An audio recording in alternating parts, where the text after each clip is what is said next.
E aí pessoal, tudo bem com vocês? Eu estava aqui fazendo a minha leitura diária e eu tenho o costume de, às vezes, quando eu vou ler a Bíblia, eu vou falar sobre um tema, eu procuro diversos textos bíblicos que falam sobre o mesmo tema e aí eu faço o link de ligação com esses temas, né? Seja elas profecias ou dados históricos, para analisar o contexto bíblico que a Bíblia está querendo dizer desde Gênesis até Apocalipse, né? Porque é assim que se estuda a Bíblia. A gente não pode pegar um versículo isolado e interpretar a Bíblia do jeito que a gente acha que é, né? A Bíblia ela tem um contexto, então você precisa ter essa técnica de interligação, de referência bíblica para a gente poder entender o que a Bíblia está querendo dizer. E aí eu dei uma pausa agora e aí me veio algo aqui comigo que eu preciso vir aqui compartilhar com vocês. É mais uma confissão, né? E, e deixar aqui para vocês refletir sobre essa questão, né? Por quê? Já faz algum tempo que eu não venho frequentando denominação nenhuma, né? Eu sempre tive o hábito de, mesmo não estar frequentando uma igreja, né? Uma denominação, mas a minha oração, a minha leitura bíblica, o meu estudo, a minha comunhão com Deus, eu não deixo de ter comunhão com Ele, né? Porque o que acontece? Não é a igreja que faz o cristão, é o cristão que faz o contexto da igreja, né? Cristo ele não veio buscar religiosos frequentadores de culto, ele veio buscar pessoas que têm intimidade com Ele. E a intimidade do cristão com Deus não está relacionado a quantas vezes ele vai na igreja, mas sim o tempo que ele tem com Deus, né? A vida do cristão ela não é baseada se eu vou no culto todo domingo, mas é se eu vivo uma vida de santidade, desde o momento que eu acordo, no meu trabalho, no meu dia a dia, como eu trato as pessoas na rua. Ou seja, ser salvo em Cristo não é ser um religioso de uma igreja, não é frequentar a igreja no domingo, mas sim ter uma mudança de vida. E isso é que Cristo nos chama ao arrependimento. Ou seja, o arrependimento é você reconhecer as suas falhas, reconhecer a sua natureza pecadora e tentar ser uma pessoa diferente, tentar ser uma pessoa melhor. O que infelizmente dentro das igrejas hoje não acontece mais isso, né?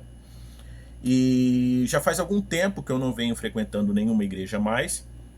E ontem a minha esposa fez a seguinte pergunta para mim. Falou assim: "E aí, você já viu alguma igreja pra gente ir, pra gente frequentar?" E sem pensar duas vezes, eu peguei e falei para ela, falei assim: eu não vou mais em igreja nenhuma", falei para ela. E ela se espantou, porque eu sempre fui uma pessoa que eu não consigo ficar longe da igreja, né? Eu não consigo ficar longe das coisas de Deus. Eu sou músico, eu sou professor de teologia, então eu não consigo ficar longe do meio cristão, do meio da igreja, né? E ela se espantou, ela falou assim: "Por quê?" Eu falei: "Porque frequentar uma igreja hoje é perder meu tempo. Para mim hoje o ambiente de igreja para mim não cabe mais, né? Então eu a partir de hoje eu não vou frequentar mais nenhuma igreja. Eu não vou ser membro de nenhuma igreja, de nenhuma denominação." E eu sou o tipo de pessoa que muitas das vezes eu falo as coisas com uma sinceridade e as pessoas não conseguem entender aquilo que eu falo, né? Às vezes elas interpretam de outra, né? E quando eu disse isso a ela, eu percebi que ela ficou meio assim, estagnada com aquilo que eu falei. Tipo assim, eu não tô acreditando que você falou isso daí, né? Mas quando eu falo que eu não vou frequentar mais igreja nenhuma, que eu não quero saber de igreja, eu não tô desprezando, tá? A família cristã. Eu não estou desprezando aquelas pessoas que fazem a vontade de Deus, aquelas pessoas que são fiéis, que são sinceras, e nem generalizo, tá? Dizendo que nenhuma igreja da face da terra presta. Não é isso que eu quero dizer. O que eu quis dizer com isso é que até hoje, eu ainda não encontrei uma denominação, um meio cristão que se comparasse ou que tivesse a preocupação em seguir os preceitos bíblicos do jeito que a Bíblia manda. O que a gente vê são religiões, são organizações religiosas, né, que se dizem cristãs, e que cada uma ela quer pregar o seu próprio ponto de vista como se elas tivessem escrito a Bíblia, né? Você pega o catolicismo ele vai dizer que a Bíblia ela é interessante, mas o mais interessante não é a Bíblia, é a tradição da igreja, né? É o, vamos dizer assim, o magistério da igreja. Porque quem criou a Bíblia foi o magistério da igreja. Sendo que a Bíblia ela foi criada antes de Cristo, né?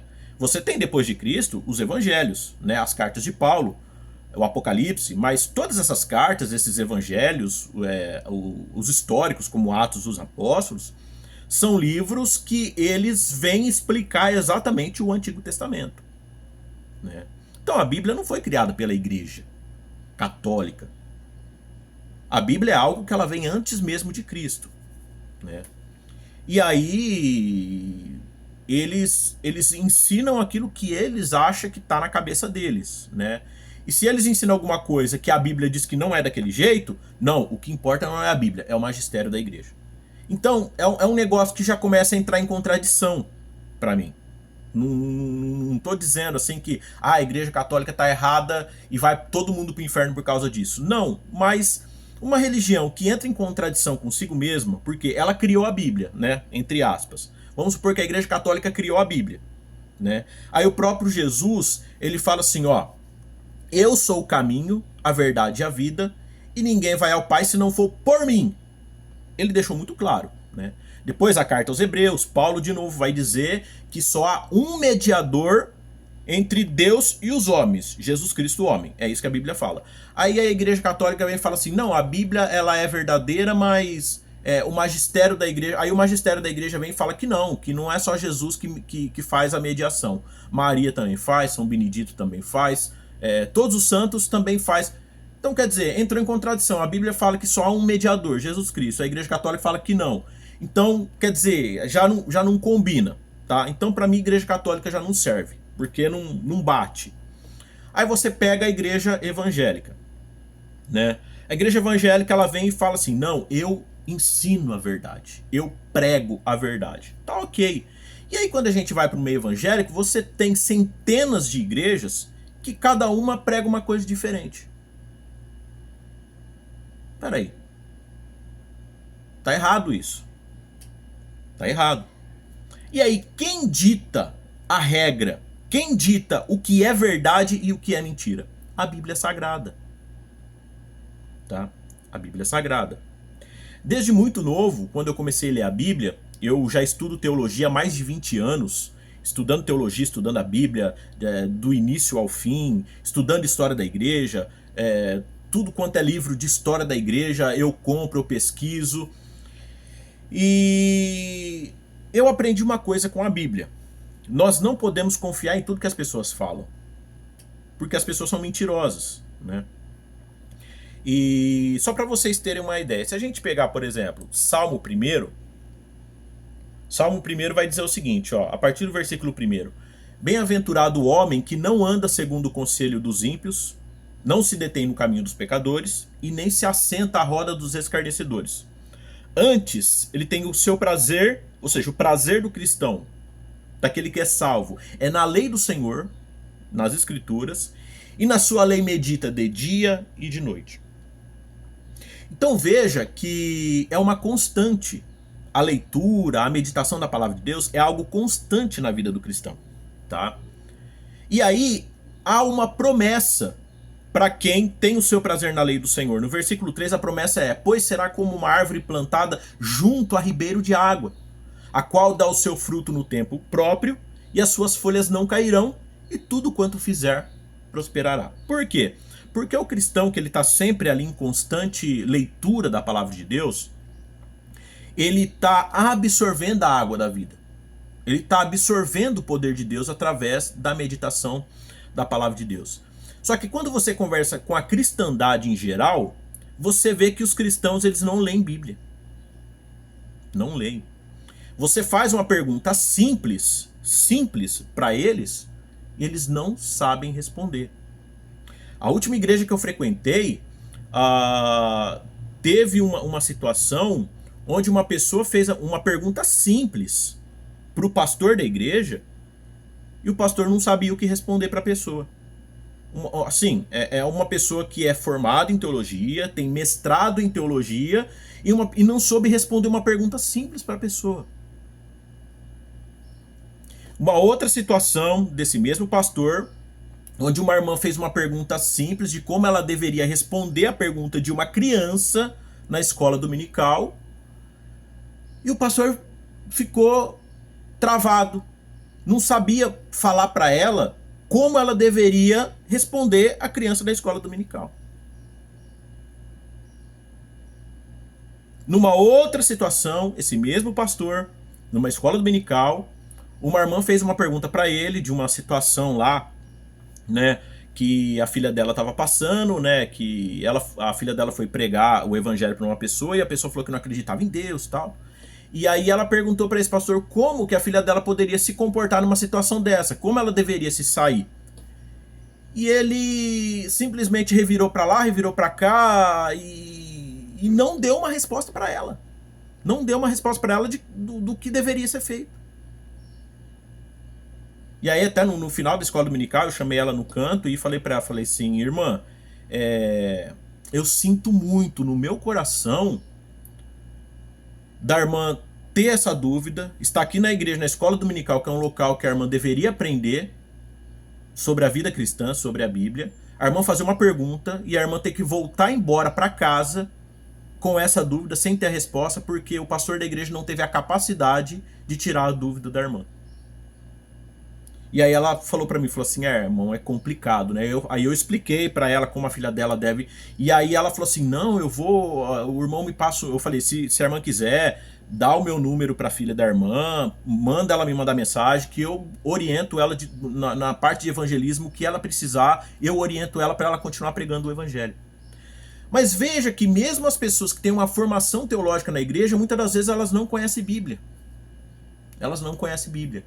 E isso é muito perigoso, porque se a gente for na carta, no livro do profeta Oséias, no capítulo 4 e o verso 6, olha o que Deus vai falar através do profeta Oséias. Tá? O meu povo foi destruído porque lhe faltou o conhecimento.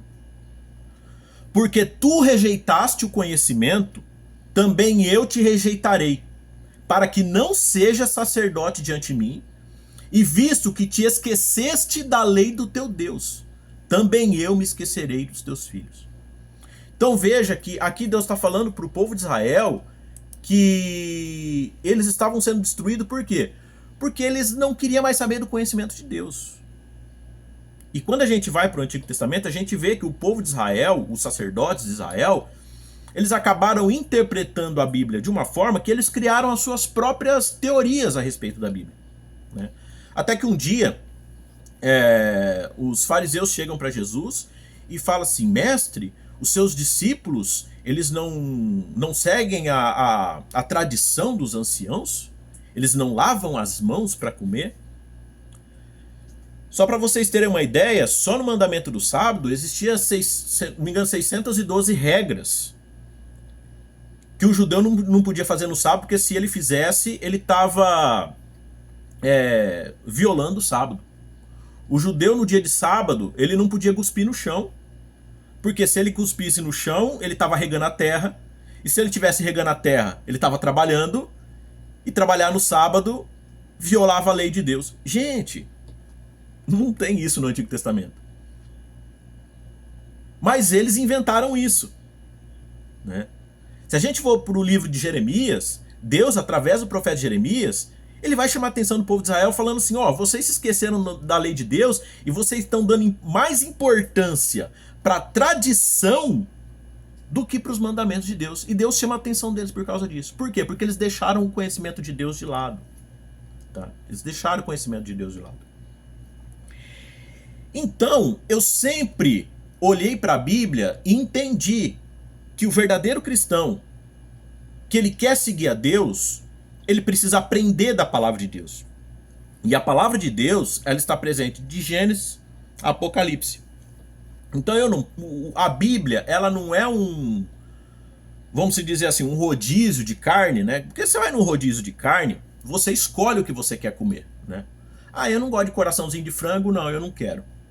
Não, picanha, com aquela gordurinha, não, manda 2 fatias, né? Ah, não, é músculo? Não, músculo eu não quero. Ah, mas lá tem um ovinho de codorna e eu vou pegar. Então, no rodízio de carne, você escolhe aquilo que você quer comer. A Bíblia não. Ou é por inteiro, ou não adianta. Tá? A lei de Deus, ela é por completo. Você precisa entendê-la desde Gênesis até Apocalipse. Então não adianta você ficar lendo, que nem agora tá na moda devocional, né? Eu não sou contra você fazer seu devocional, mas o que a galera faz? O devocional para eles é uma obrigação diária. Eles acham que porque eles fez a devocionalzinha deles lá de Salmos e Provérbios, ai, porque eu já tô na presença de Deus e Deus, o Espírito Santo já tá comigo. Não. Às vezes a pessoa lá no emprego dela, ela é um carrasco, ela é um filho de uma mãe, para não falar um palavrão, prejudica todo mundo, fala mal de todo mundo pelas costas, é uma pessoa falsa, invejosa, tem inveja das coisas dos outros, né? Aí porque fez o devocional dela, ai, hoje eu já tenho meu contato, já tomei meu café com Deus Pai hoje. Sabe? A leitura da Bíblia, ela tem que ser constante. Constante, tá? Ou você adquire conhecimento na palavra de Deus, ou você vai ser uma folha seca levada ao vento. E a própria Bíblia fala isso, tá? Se a gente pegar, por exemplo, ó, Paulo, quando ele escreve a segunda carta de Timóteo, no capítulo 4, segunda carta de Timóteo, capítulo 4, a partir do verso 1, Paulo fala assim para Timóteo. Timóteo, ele era um jovem obreiro, né? Um jovem bispo que foi aluno ali de Paulo. E Paulo orienta ele o seguinte: conjuro-te, pois, diante de Deus e do Senhor Jesus Cristo, que há de julgar os vivos e os mortos na sua vinda e no seu reino, que pregues a palavra.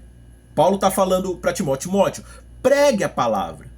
Instes a tempo e fora de tempo. Redáguas, repreendas, exortes com toda longanimidade e doutrina, mas repreenda, exorte. E aí Paulo fala uma profecia para Timóteo o seguinte: porque virá tempo em que não suportarão a sã doutrina, ou seja, a verdade do evangelho, mas tendo coceira, comichão nos ouvidos, amontoarão para si doutores, conforme as suas próprias concupiscências. Tá? E aqui, veja que Paulo está falando de doutores. Doutores são pessoas com alto conhecimento do assunto. Alto conhecimento do assunto. Tá? Acadêmicos. Amontoarão para si doutores, mas são doutores não segundo a verdade, mas segundo as suas próprias ideias, segundo as suas próprias concupiscências. E aí Paulo fala o que vai acontecer, o que esses falsos doutores vão fazer no versículo 4. E desviarão os ouvidos da verdade, voltando às fábulas. E aí Paulo orienta Timóteo: mas tu, sê sóbrio, seja inteligente em tudo, sofre as aflições, faze a obra de um evangelista, cumpre o teu ministério. Que ministério que é esse? Redarguar, repreender, exortar, ensinar a doutrina verdadeira de Cristo. Por quê? Porque iriam se amontoar doutores segundo as suas próprias ideias, desviando os ouvidos da verdade e voltando a fábulas que eles mesmos queriam seguir, desviando da doutrina bíblica. E para não ficar só nas palavras de Paulo, Pedro, na sua segunda carta, no capítulo 2, ele também faz essa mesma orientação. E também houve entre o povo falsos profetas, como entre vós haverá também falsos doutores, que introduzirão encobertamente, ou seja, de forma coberta, eles vão pregar para vocês que aquilo é doutrina bíblica, que está na Bíblia, vão pegar lá versículos isolados da Bíblia e vão fazer uma espécie de doutrina Frankenstein, né? Um monstro com vida que anda, mas aquilo não passa de heresia encoberta. E Pedro fala que introduzirão encobertamente heresias de perdição e negarão o Senhor que os resgatou, trazendo sobre si mesmos repentina perdição. E muitos, olha o que Pedro fala, e muitos seguirão as suas dissoluções, pelos quais será blasfemado o caminho da verdade. E aí que vem o contexto das igrejas de hoje, ó, no versículo 3. E por avareza farão de vós negócio, com palavras fingidas, sobre os quais já de largo tempo não será tardia a sentença, e a sua perdição não dormita. Então, veja que Pedro está falando assim, ó, terá muitos falsos profetas, muitos falsos doutores, muitos falsos professores de teologia, ensinando heresias de perdição. E estes mesmos farão de vós negócio. Como assim negócio? Hoje nós temos, né, dentro da igreja o mundo gospel, né? O cantor, ele vai lá, ele grava um CD, hinos maravilhosos. Ele vende o CD dele, ele ganha o dinheiro e tá tudo bem. Não tem problema nenhum a questão disso. É o trabalho dele, ok. Aí você chama um cantor desse pra louvar a Deus na igreja, e aí o cara quer cobrar cachê. Não, eu vou lá, mas é 20 mil, é 15 mil, é 10 mil, é 30 mil. Não, mas esse é o meu trabalho. Não, amigo, esse não é o teu trabalho. Louvar a Deus não é uma profissão. Não é uma profissão. E aí o cara, ele é tão sem vergonha que ele vai pegar a ideia dos levitas lá no Antigo Testamento e fala, não, mas o povo de Israel sustentava os levitas, eu também sou levita. Não, você não é levita não. Você é um sem vergonha que quer ficar lucrando nas costas da igreja, que quer ficar lucrando nas costas porque você vem se apresentar. Você não vem adorar a Deus, porque se você vai adorar a Deus, você tem que dedicar a Deus algo de você. Se você está cobrando, você está cobrando de Deus, cara. Você está cobrando, fala assim, não, eu vou louvar o Senhor, mas eu quero receber algo em troca. Então você é um sem vergonha. Você é um sacana. Você quer produzir CD, você quer gravar CD, ganhar dinheiro com a venda do CD, dos hinos que você compõe, não tem eu não vejo problema nisso, tá? Agora, você ir num evento cristão, dizer que vai adorar a Deus e cobrar, você é um sem vergonha. Você é um sem vergonha.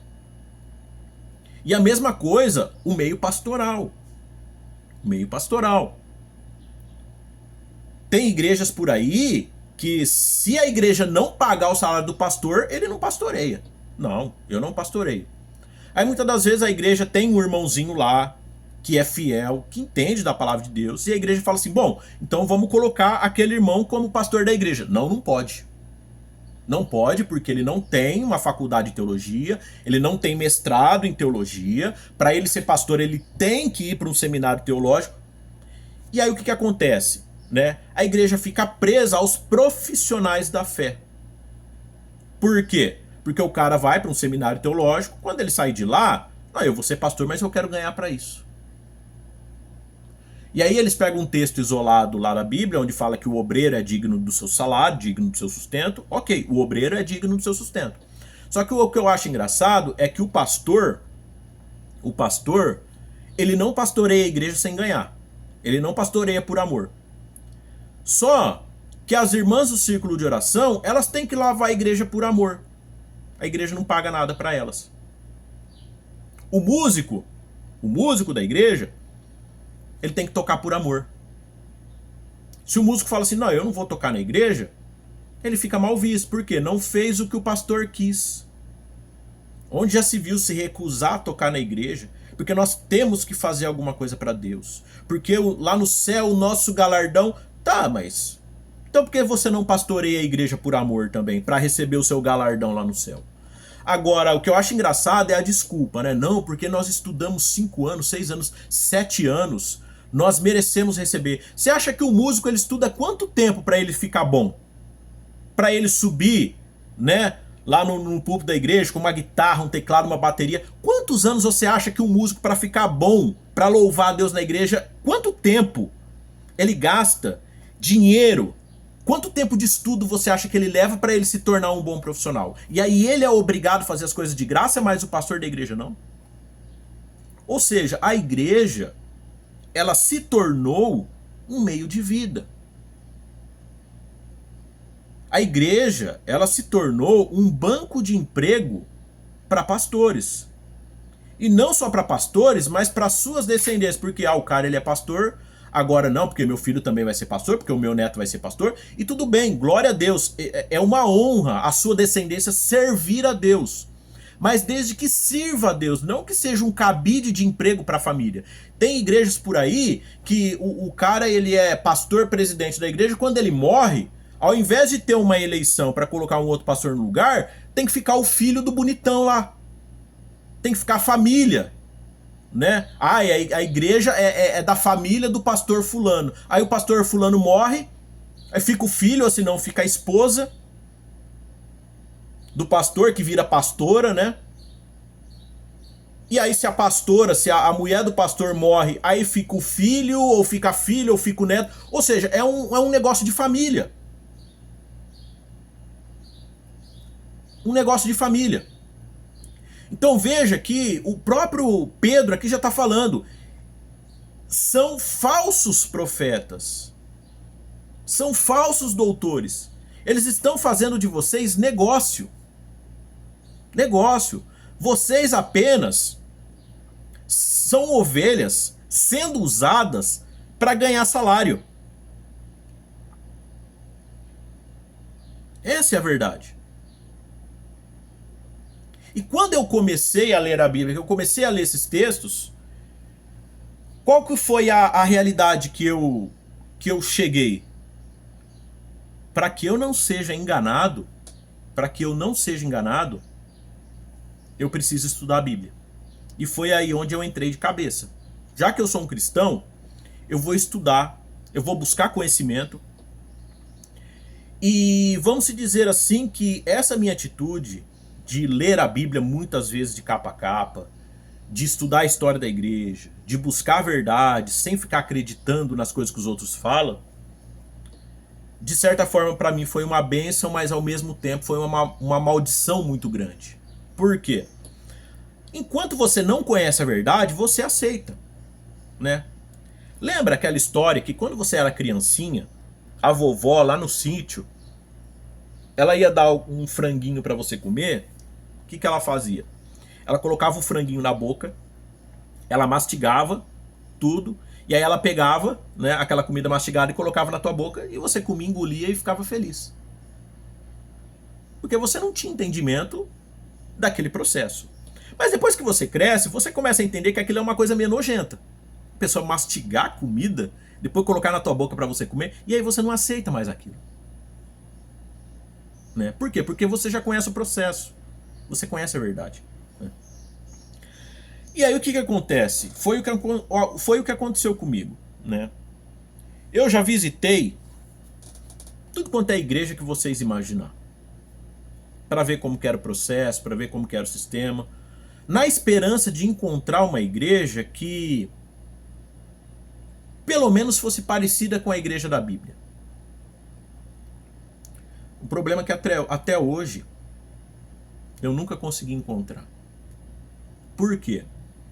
Porque as doutrinas, na maioria das vezes, existem igrejas boas, né, que pregam a palavra, pregam a redenção, pregam a libertação de vidas, só que em sua grande maioria, suas bases doutrinárias não batem com a Bíblia.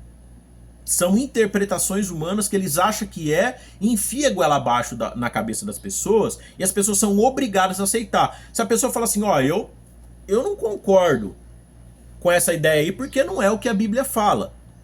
Pronto, você é rechaçado. Você é uma ovelha negra. Tem muitos pastores que falam assim, se você não concorda, então procure outra igreja. Porque aqui você vai ter que engolir aquilo que a gente prega. Ué, mas se a pessoa abriu a Bíblia, mostrou na Bíblia que você está errado, você vai continuar pregando o erro? É assim mesmo que funcionam as coisas? Não, se a pessoa quiser vai ter que engolir aquilo que a gente prega. Não é bem assim que funcionam as coisas. Não é bem assim, sabe? E aí você frequenta as igrejas hoje, né? E aí você vê pessoas dentro da igreja que, infelizmente, não tem uma vida cristã. Tá lá no domingo, todo domingo na igreja, mas não tem uma vida cristã. Quantas vezes, numa roda de irmãos da igreja, assunto, e eu já vi diáconos da igreja soltando palavrão horrível. Em rodinha de irmãos da igreja falando assunto de mulher. De mulher que eu falo não de mulher suas esposas, mas de mulher do ambiente de trabalho. Mulheres vizinhas. Mulheres parente do parente dele. Ou seja, pessoas que não são transformadas pelo Espírito Santo. E aí, se muitas das vezes você vai questionar, você vai falar que esse cristão ele não pode estar em comunhão com a igreja nessa situação, o que acontece? Ah, o santão da igreja, é o santarrão, pode olhar que a vida dele é mais torta que a de todo mundo, porque ele fica querendo julgar todo mundo, né? Sendo que o apóstolo Paulo, na carta aos Coríntios, no capítulo 5 e no capítulo 11, Paulo vai falar que a igreja não pode aceitar esse tipo de gente na comunhão da igreja. Paulo vai deixar bem claro que esse tipo de gente não pode ser membro da igreja de Cristo, porque eles não foram transformados. Leiam 1 Coríntios no capítulo 5 e o capítulo 11. E no capítulo 11 ainda, Paulo fala que Cristo, ele é o pão sem fermento, porque ele não tem pecado. E ainda Paulo fala que o pão da Santa Ceia, que é o pão sem fermento, representa Cristo porque ele não tem pecado, por isso que é sem fermento. E aí Paulo fala que a igreja não pode ter pecado encoberto, as pessoas não podem viver uma vida de qualquer jeito, porque a igreja, ela representa o corpo de Cristo. Se as pessoas podem ficar na igreja tendo uma vida promíscua, tendo uma vida de erro, tendo uma vida de escândalo, ela está maculando o corpo de Cristo. Paulo deixa muito bem claro isso. É só vocês lerem 1 Coríntios 5 e 11. Só que quando você vai questionar esses erros da igreja, o que o próprio pastor da igreja fala? Não, mas isso daí a gente tem que relevar. Não, mas porque se a gente pregar muito duro, a pessoa vai sair da igreja. Mas qual é a preocupação das pessoas saírem da igreja? Porque não vai cair o dízimo, né? E aí o pastor não vai ganhar o salário que ele almeja ganhar. Ou seja, ele está mais preocupado com o salário dele no final do mês do que com a santidade da igreja de Cristo.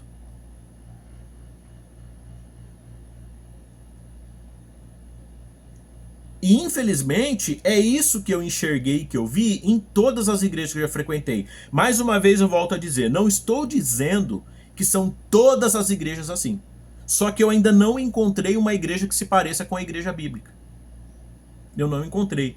E eu já até fiz um desafio e vou fazer de novo. Se você está me assistindo e você é um pastor de igreja, eu faço esse desafio para você.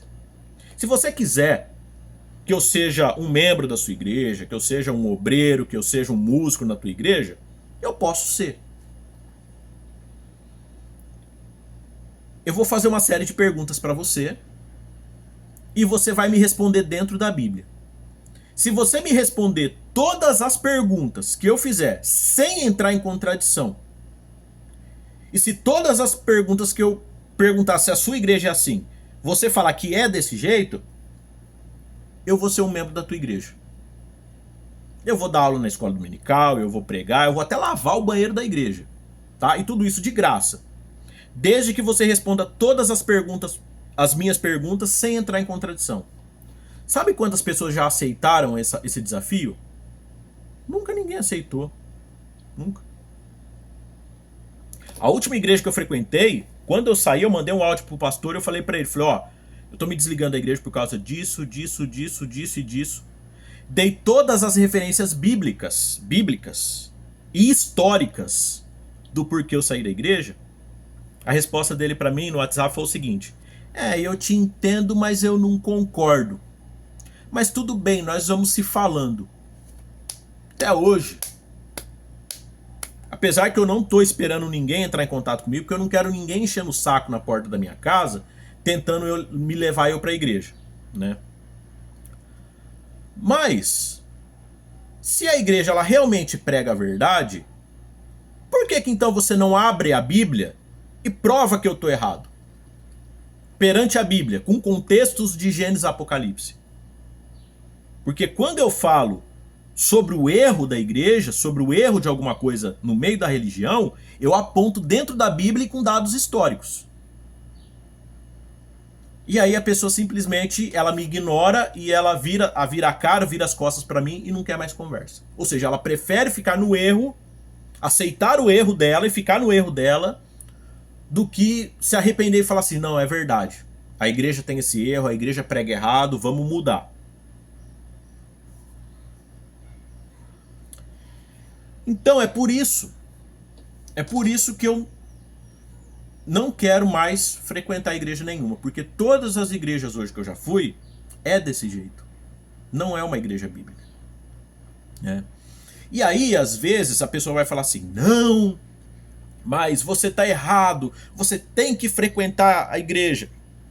Eu concordo que eu tenho que congregar, que eu tenho que fazer parte de uma família de Cristo, ajudar uns aos outros. Eu não nego isso, eu sei disso. Só que Paulo, na segunda carta a Timóteo, no capítulo 3, Paulo ele vai falar uma coisa para Timóteo. Sabe, porém, isto, que nos últimos dias sobrevirão tempos trabalhosos, porque haverá homens amantes de si mesmos, avarentos, presunçosos, soberbos, blasfemos, desobedientes a pai e mãe, ingratos, tá?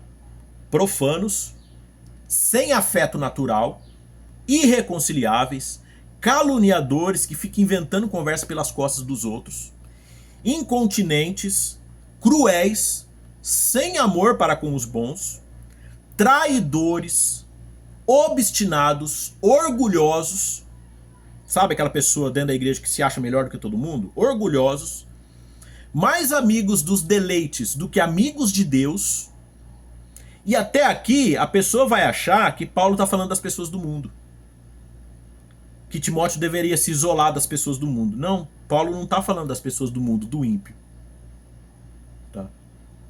Versículo 4 e 5, ó. Traidores, obstinados, orgulhosos, mais amigos dos deleites do que amigos de Deus, tendo aparência de piedade, mas negando a eficácia dela.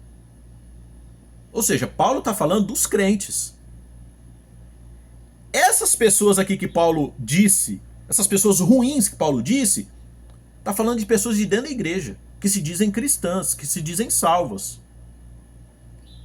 E o versículo 5, Paulo fala, tendo aparência de piedade. Eles parecem crente, mas eles negam a eficácia do evangelho.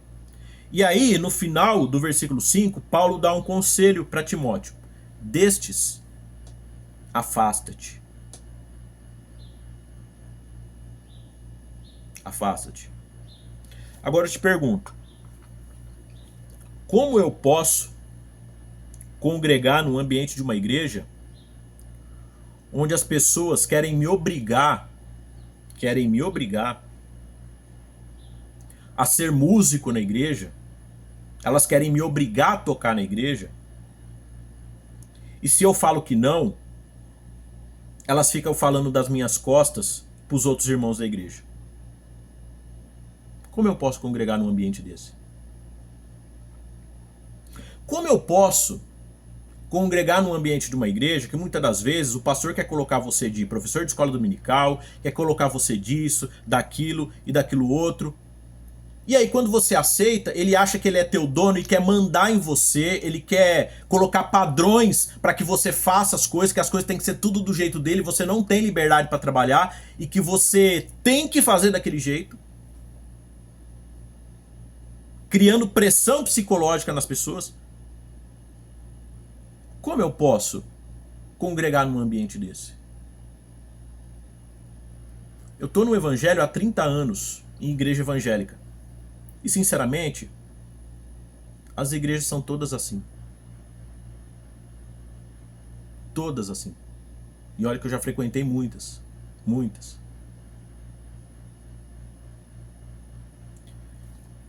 Então é seguir o conselho de Paulo. Eu preciso me afastar, porque se eu não me afastar, eu vou ser muitas das vezes estragado por causa dessa má conduta. É como você pegar um saco de laranja boa, se você colocar uma laranja podre dentro de um saco, ela vai estragar todas as outras. Por isso que Paulo fala lá no capítulo 11 da carta aos Coríntios que um pouquinho de fermento ele leveda toda a massa. Uma pessoa ela anda errada dentro da igreja, ela não é corrigida, as outras vezes fala assim, fulano tá andando assim, então eu posso cometer os meus erros também, que ninguém pode falar mais nada. E quando você vê, a igreja inteira não tá nem aí. Não vai num culto de oração, não vai numa consagração. Escola dominical já não é mais importante para a igreja. Por quê? Porque a igreja já se esfriou na fé. O foco não é mais ser santo. O foco é, se fulano pode andar errado, eu também posso. E aqueles que querem ver a santidade da igreja e ver a igreja crescer na fé, que questionam esses erros da igreja, como Paulo manda fazer, tanto na carta aos Coríntios como para Timóteo, ele é encarado como a ovelha negra da igreja. É uma pedra de tropeço no sapato do pastor da igreja. Por quê? Porque, infelizmente, o cristianismo de hoje, ele não está preocupado com a verdade. Não está. Não está preocupado com a verdade. Só para vocês terem uma ideia, eu estou me graduando e até estou pensando em trancar minha faculdade e parar a faculdade de teologia, porque eu perdi a confiança até no meio acadêmico. Até no meio acadêmico eu perdi a confiança. Agora nós tivemos 31 de outubro, né? Dia da Reforma Protestante. Né? E aí todo mundo, uau! Martim Lutero, né? As 95 teses. E se você for estudar a história da Reforma Protestante, tem muita coisa que é pregada pelos protestantes hoje que é totalmente mentira. Por exemplo, vou trazer aqui. Você já ouviu falar, por exemplo, que Martim Lutero escreveu as 95 teses e colocou na porta lá da igreja do Castelo de Wittenberg, né? Porque Lutero, no dia 31 de outubro, foi lá, escreveu as 95 teses e pregou na porta da igreja de Wittenberg. Você já ouviu isso, né? Mentira. Mentira. Não há evidências de que Lutero pregou as 95 teses na porta da igreja. O que há o relato histórico é que ele escreveu as 95 teses e enviou a um superior fazendo esses questionamentos. Mas não há relato histórico de que ele pregou na porta. Não há. Só que você vai ver pastores, até professores de academia, ensinando isso, que ele pregou lá na porta da igreja de Wittenberg. Uma outra mentira, porque Lutero foi contra as indulgências do Papa, da igreja católica. Mentira. Mentira. É só você ler, eu já gravei um vídeo a respeito disso, é só você ler as 95 teses de Lutero, que você vai ver que Lutero ele não era tão protestante igual o povo prega. Lutero ele era um católico e ele era um excelente católico. Lutero ele acreditava no purgatório. Tá? Lutero ele era a favor do papado. Dentro das suas 95 teses, tem uma lá que ele coloca tentando defender o Papa da acusação, por exemplo, de que o Papa estava obrigando as pessoas a comprar a indulgência, dizendo que a indulgência era o suficiente para a salvação e não as obras. E aí Lutero escreve lá que não, que as pessoas não devem ser ensinadas assim, porque não é ideia do Papa obrigar as pessoas a comprar a indulgência. Está lá nas teses de Lutero.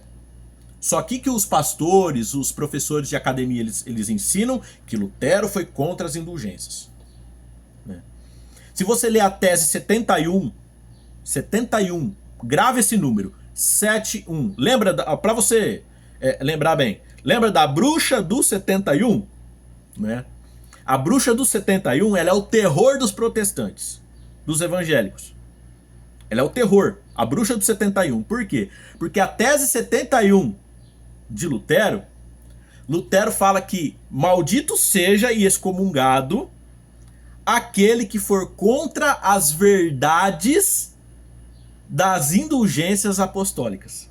Ou seja, Lutero ele era totalmente a favor das indulgências. Lutero acreditava que a indulgência dada pelo Papa podia livrar as pessoas do purgatório. Lutero acreditava nisso. E ainda Lutero fala que seja amaldiçoado e excomungado quem for contra as indulgências. Ou seja, todos os evangélicos hoje é amaldiçoado por Lutero. Né? Isso daqui é uma coisa que, se você entrar na internet ou comprar, tem uns livrinhos, as 95 teses de Lutero. Leia. O vídeo já tá longo, eu não vou colocar todas as teses aqui, mas a tese 71, lembra-se, bruxa do 71, lá do Chaves, né? Tese 71. Lutero, ele vai amaldiçoar quem for contra a ideia da indulgência. Por quê? Porque ele era a favor da indulgência. O que Lutero ele era contra era a obrigação da compra da indulgência. Em teses anteriores, até Lutero fala que a indulgência ela não pode ser obrigada. A pessoa compra se ela quiser. Se a pessoa quiser comprar, não tem problema nenhum. Então, ou seja, Lutero ele nunca foi contra as indulgências, igual protestantes ensinam hoje. Professores de academia teológica ensinam que Lutero era contra as indulgências, sendo que se você ler as 95 teses de Lutero, você vai ver que é uma grande mentira. E agora, no dia 31, a faculdade em que eu faço, a Unicesumar, né, lá no Instagram do Teologia Unicesumar, fez uma postagem sobre a Reforma Protestante e colocou algumas dessas mentiras, né, de que Lutero foi contra as indulgências. E eu fui lá e comentei, né, porque eu sou aluno, mas eu conheço história. E eu coloquei lá que muito do que se ensina sobre Lutero na Reforma Protestante é mentira, tal. E eu falei sobre essa questão da indulgência. Eu falo assim, muitos ensinam que Lutero era contra a indulgência, mas se você ler a tese 71 de Lutero, Lutero fala isso, ainda coloquei entre aspas o que Lutero falou e ainda coloquei embaixo. Muita gente acredita em mentiras porque não lê as 95 teses de Lutero. E ainda eu coloquei, por favor, leiam as 95 teses de Lutero. Sabe o que aconteceu? A Teologia Unicesumar excluiu meu comentário. Excluiu meu comentário. Aí, eu pergunto para vocês, é um meio acadêmico. Eles estão preocupados com a verdade? Não estão. Estão preocupados em encher a sua cabeça com aquilo que eles acham que é verdade. Aquilo que eles acham que é verdade, eles querem encher tua cabeça, e aí vai aquele bando de papagaio só repetindo aquilo que aprendeu, É como o marqueteiro do Hitler dizia, né? Repita 1000 vezes uma mentira e ela se tornará verdade. Só que contra fatos históricos não há argumento. Louvado seja os registros históricos, porque através dos registros históricos é que nós podemos saber a verdade ou não. Então, pessoal, o que eu aprendi em toda a minha caminhada? O meio cristão, seja ele católico ou evangélico, é tudo farinha do mesmo saco, né? Ninguém está preocupado com a verdade. Ninguém está preocupado com a verdade. Hoje, você tem amigos? Sabe por que você tem amigos? Porque eles estão usufruindo de alguma coisa que você pode dar a eles. Porque o dia que você estiver lá no fundo do poço, você vai ver quem é teu amigo. Porque tem pessoas que se dizem teus amigos, né? E eles querem pedir fiado pra você. Eles querem sempre um favor. O dia que você fala assim, não, não posso, pronto, você perdeu o amigo. Então eu aprendi uma coisa na minha vida. Eu não tenho muitos amigos. Eu conheço muita gente. Se eu for colocar na ponta da caneta os amigos que eu tenho, eu acho que se eu pegar essa mão aqui e contar nos dedos quantos amigos eu tenho, acho que sobra dedo. Amigos de verdade, sabe? Sobra dedo, sobra muito dedo. Tá? Porque a maioria não é amigo, a maioria é conhecido, é colega, que sempre está pensando em usufruir, arrancar algum benefício de você. Se ele não puder arrancar algum benefício de você, ele não é teu amigo. É o que se passa com as igrejas hoje. Pelo menos todas as que eu frequentei, todas que eu fui, é assim. Você só é bom se você aceita o que eles falam, se você dá teu dízimo e as tuas ofertas, e se você faz as coisas na igreja de graça do jeito que eles querem. A partir do momento que você se recusa a fazer as coisas na igreja, que você fala que não vai fazer aquilo, a partir do momento que você deixa de dar o dízimo na igreja, e a partir do momento que você abre a Bíblia e mostra para eles que eles estão errados dentro da Bíblia, com fato histórico e fato bíblico, pronto, você não serve para aquela igreja. Então eu digo, para quê que eu vou frequentar uma igreja? Agora, se um dia, e eu espero de coração que esse dia chegue, que eu encontrar verdadeiramente um povo preocupado com as verdades bíblicas, que queira ajudar uns aos outros, e que a preocupação deles seja ser santo a cada dia que passa, pode ter certeza que eu vou dar minha vida por esse grupo, por essas pessoas. Mas enquanto isso eu vou ser como o eunuco etíope. Né? Muita gente fala assim, não, porque se você não tiver, você é um desigrejado, porque se você não frequentar uma igreja, você vai para o inferno. Então eu acho que a conversão do eunuco etíope foi uma grande mentira, porque Filipe encontra ele no deserto, ensina ele sobre Cristo, ele aceita Cristo como seu salvador, ele é batizado e ele vai embora feliz, alegre e convertido para a Etiópia. E aí eu te pergunto, tinha igreja na Etiópia? Tinha. Não tinha. Não tinha igreja evangélica, né? Igreja católica apostólica romana na Etiópia. Não tinha. Então quer dizer que ele não foi salvo? As pessoas precisam aprender uma coisa. A salvação é o que eu estou dizendo aqui. Eu não sou contra frequentar uma igreja. Não sou contra e eu sinto falta disso, tá? Mas eu quero que vocês entendam uma coisa, que nem sempre uma pessoa que está na igreja, a igreja está dentro dele.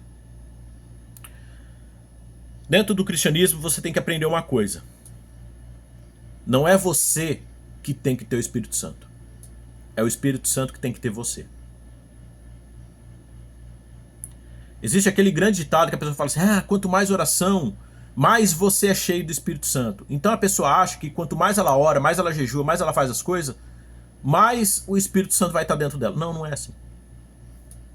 Quando você se entrega ao Espírito Santo, você não faz mais a tua vontade, você faz a vontade dele. E quanto mais você faz a vontade dele e renuncia à sua carne, mais ele te tem. E é esse o contexto de salvação. Por isso que Jesus fala, aquele que quiser vir após mim, negue-se a si mesmo. Pegue a sua cruz e me siga. Um texto que os católicos interpretam muito mal, quando Jesus fala para Pedro, Pedro, tu me amas? Senhor, é claro que eu te amo. Então apacenta minhas ovelhas. Né? Um pouco antes, Jesus fala assim, quem o povo está dizendo que eu sou? E aí os discípulos falam assim, uns dizem que o Senhor é Elias, outros dizem que o Senhor é um dos profetas. E aí ele fala assim, e vós? Né? Quem vós acha que eu sou? E aí Pedro fala, o Senhor é o Cristo, Filho do Deus vivo. E aí Jesus ele olha para Pedro e fala, Pedro, fala assim, bem-aventurado és tu, Simão, ou Cefas, Bar-Jonas, filho de Jonas. Bem-aventurado é tu, Simão, filho de Jonas. Porque quem te revelou isso não foi a carne, mas foi o Espírito. E digo mais, tu és Pedro? Não, não foi Pedro, tá? Jesus fala assim, tu és Petrus, Petrus. E sobre esta Petra, Petra, eu edificarei a minha igreja. E aí eles falam assim, tá vendo? Jesus falou que Pedro é a pedra da igreja, que a igreja é fundamentada em Pedro. Não. Uma aulinha de grego para vocês aqui, tá? Os irmãos católicos aí. Uma aulinha de grego para vocês. Petra, pedra principal, pedra angular, pedra de esquina, a pedra principal de uma construção. Petra. Petrus, que Pedro foi chamado, lasquinha de pedra. Pedrisco, pedregulho, pequenininha pedra. Sabe por que Cristo falou isso daqui? Exatamente no conceito de igreja que Paulo vai falar lá no capítulo 11. Fala assim, ó, Cristo, o corpo de Cristo, é a pedra inteira. Mas Pedro, eu, você, somos um pedacinho dessa pedra que compõe toda a pedra angular que é Cristo. Petrus, lasquinha de pedra. Paulo fala, sede meus imitadores como eu sou de Cristo. O que é uma imitação? Você não é Cristo, mas você exala a essência dele. Você é como ele. Você segue os passos dele. Um livro que eu gosto muito e eu indico para todo mundo ler é Em Seus Passos, o que Faria Jesus. Leiam esse livro. Porque isso te faz pensar o seguinte, toda atitude que você for fazer, antes de você cometer, você pergunta, Jesus faria isso? E aí você vai perceber que muita coisa que você faz na tua vida não está de acordo com as vontades de Cristo, com a vontade de Deus. Tá? Então, a partir do momento que nós somos cristãos, nós temos que ser imitadores de Cristo. Então, ser cristão não é frequentar um culto de domingo. Ser cristão não é ter um cargo na igreja, uma carteirinha, usar um paletó e uma gravata. Ser cristão é ter a essência dele. Ser cristão não é você ir até a igreja para buscar a Deus, mas é você ter Deus aonde você estiver. Ser cristão não é você estar dentro da igreja para alguém que precisa. É você estar presente para as pessoas aonde você estiver. Veja que quando Cristo ele estava no seu ministério, que alguém precisava dele, ele não falava assim, ó pessoal, eu no sábado, eu vou estar lá no templo, vocês me procuram lá. Jesus ele andava por todo lugar, a todo tempo, fazendo a vontade do Pai. E é isso que é ser cristão. Tem muita gente que acha que é porque o desigrejado não vai para o céu porque ele não está em comunhão com a igreja de Cristo. Você que está indo no culto todo domingo, está fazendo as coisas na igreja e fala mal dos outros pelas costas, inventa calúnia, tem inveja do talento do outro dentro da igreja, que o outro entende mais de Bíblia do que você, né? Você que tem ranço dos irmãos da igreja, né? Que não faz nada para melhorar a vida do próximo. Você é mais desigrejado do que aqueles que não frequentam igreja nenhuma. Porque você é um religioso. Você tá ali naquele ambiente porque você encara ali aquilo como um clube. Porque se você encarasse aquilo como igreja mesmo, você mudava a tua vida, você mudava o teu caráter e parava de falar mal da vida dos outros. Parava de inventar história da vida dos outros. Não ficaria querendo obrigar as pessoas a fazer as coisas só para você se aparecer e dizer, é porque a minha igreja é uma benção, a minha igreja está crescendo, porque tem um monte de burro de carga carregando peso nas costas enquanto você tá aí, ó, de boa, na mamata. Então, pessoal, o que eu quero trazer essa reflexão para vocês é um desabafo do porquê que hoje eu decidi não frequentar mais igreja nenhuma. Tá? Não estou dizendo que eu não vá frequentar uma igreja no futuro, mas no momento eu não frequento nenhuma igreja por causa disso. Todas as igrejas que eu já visitei não são igrejas que se assemelham à igreja primitiva, à igreja da Bíblia. E eu quero que você reflita nisso também. Pense, estude a Bíblia. Será que você não está num ambiente sendo explorado, sendo massa de manobra, sendo um produto apenas para sustentar pessoas? Será que aquilo que você está aprendendo realmente é verdade? Será? Ou você está que nem essas pessoas aqui da carta de Pedro, que se desviaram da verdade dando ouvido a fábulas e a esses doutores enganadores? Pense nisso. Porque talvez você esteja numa igreja achando que está salvo, só que você está acreditando numa mentira, numa heresia de perdição, igual a que Pedro está dizendo aqui na sua segunda carta, no capítulo 2. E você está caminhando direto para o inferno, achando que está salvo, porque está dando ouvido a espíritos enganadores e a doutrina de demônios. Tá bom? Eu vou ficando por aqui. Que Deus abençoe a todos e até uma próxima.